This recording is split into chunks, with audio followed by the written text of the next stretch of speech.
Fala pessoal, beleza?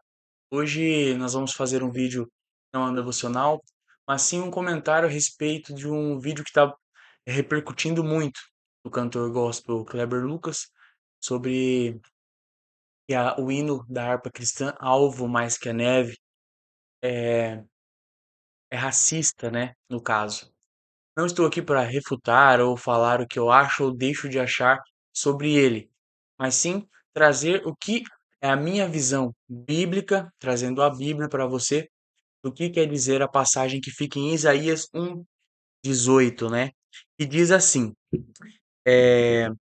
Vinde a mim, então diz o Senhor, e argui-me, ainda que os vossos pecados sejam como a escarlata, eles se tornarão brancos como a neve. Ainda que sejam vermelhos como o carmesim, se tornarão como a branca lã. Olha só que passagem mais maravilhosa, né? Diz para nós que não importa o quão vermelho o nosso pecado seja.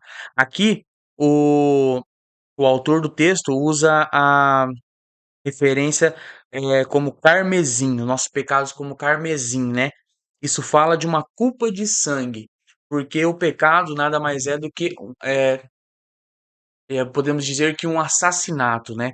Então, por isso essa culpa de sangue. Essa gloriosa passagem ilustra para nós a verdade eterna de que, independente do mal, da iniquidade, do engano e do peso do pecado, o Senhor está disposto, com base numa confissão apropriada e no arrependimento, a perdoar tudo e, portanto, purificar tudo.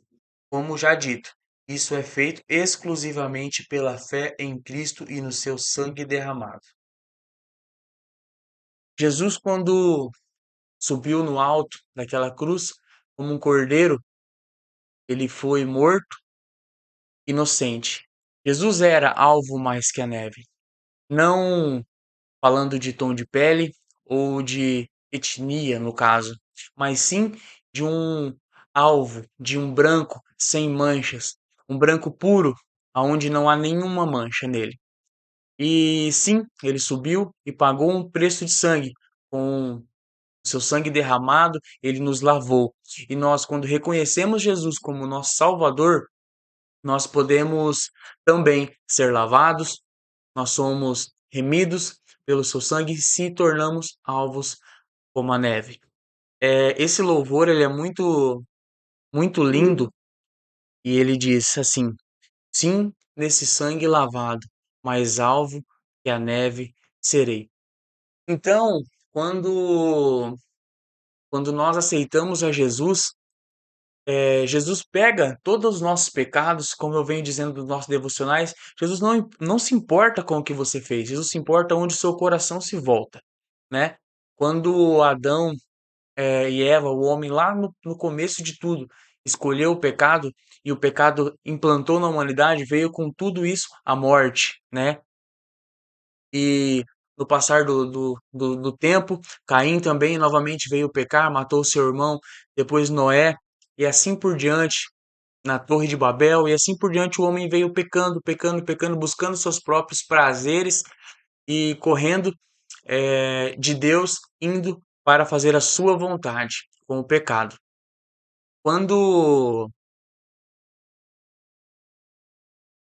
quando Deus faz uma aliança com Abraão, Abraão cai em sono e Abraão vê como a, uma tocha passando entre os animais, né? Os animais partidos ao meio. A simbologia desse pacto, assim como no casamento, né?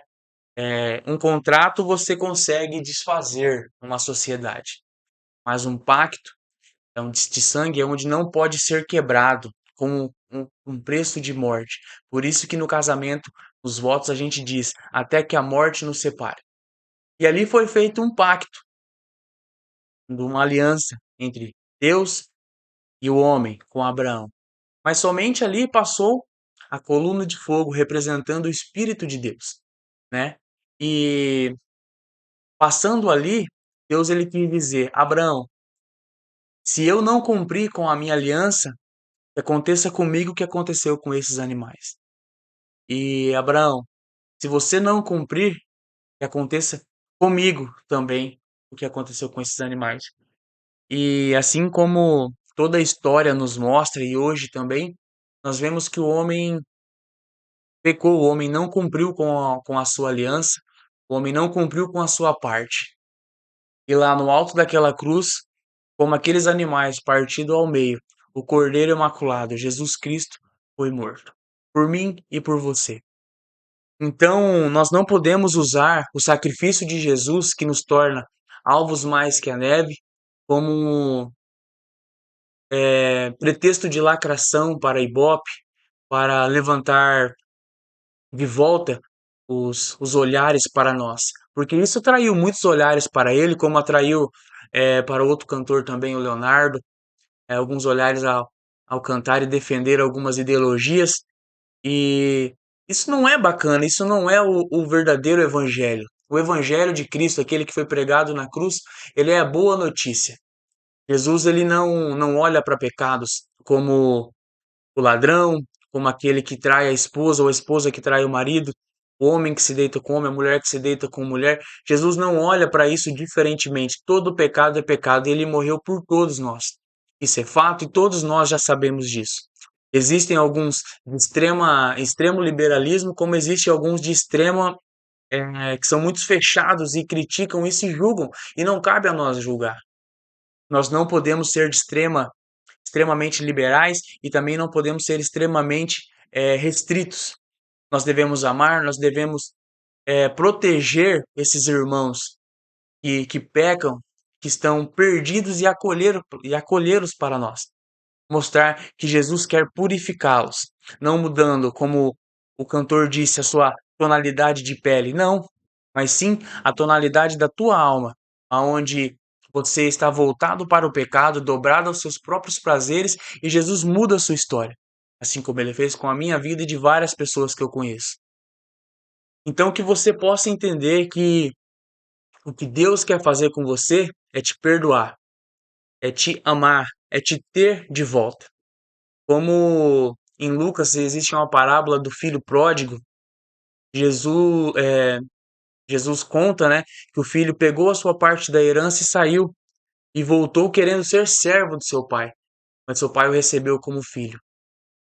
Antes, no Antigo Testamento, nós éramos escravos, nós éramos servos, nós podemos ver na palavra de Deus todos os profetas, todos os juízes sendo colocados como servos de Deus. Mas a partir do Novo Testamento, Jesus nos traz como herdeiros, co-herdeiros com ele do reino dos céus. Nós somos irmãos, nós somos filhos de Deus. Então, não se deixe enganar com esses falsos profetas, não se deixe enganar com essas falsas mensagens, aonde tentam manipular você para te tirar do foco principal, que é mudar a sua vida, lavar a sua alma com o sangue, te deixar branco, sem mancha nenhuma, mas de dentro para fora. Deus não se importa com a sua cor, Deus não se importa com o jeito que você se veste. Deus se importa para onde está voltado o seu coração e as suas atitudes. Então, volte seu coração para Cristo, é, aceite Ele como seu Salvador, e a sua vida vai mudar, a sua visão vai mudar. Busque estudar e tirar as suas bases daqui, da palavra de Deus, não de vídeos onde pessoas falam o que querem e o que acham. Entre a sua opinião, fique com a Bíblia, porque aqui está a verdade, aqui está o manual de como viver, aqui está o manual de como ir para o céu. Em João 5,14, se eu não me engano, quando perguntam para onde irão, né? Para onde, qual que é o caminho? Jesus diz: Eu sou o caminho, né? Ninguém vem ao Pai a não ser por mim. Aquele que me conhece, então conhece também o Pai. Então que você possa conhecer verdadeiramente Jesus, para que você conheça o Pai, que o Espírito Santo guie os seus passos, que você abra o seu coração e ele venha fazer morada dentro de você, tá? Espero que essa palavra tenha te edificado, que essa palavra tenha esclarecido muitas dúvidas dentro da sua mente, dentro do seu coração, mas não fique apegado a pessoas que querem lacrar, que querem ibope e desejam trazer acima da verdade a, toda a atenção para si mesmo, achando que ele é o dono da verdade, achando que ele sabe todas as coisas. Mas, infelizmente, mostra-se um analfabeto bíblico. Então, leia a palavra de Deus, faça seus devocionais, ore, porque Deus tem mistérios maravilhosos para revelar ao seu coração. Amém? Fique com essa palavra. Amanhã, às 7 da manhã, todos os dias, na verdade, às 7 da manhã, nós temos um devocional. E logo mais também às segundas, quartas e sextas faremos um estudo bíblico. E você é bem-vindo aqui nesse canal. Curta, se inscreva, compartilhe, para que mais pessoas sejam abençoadas e edificadas. Fique com Deus.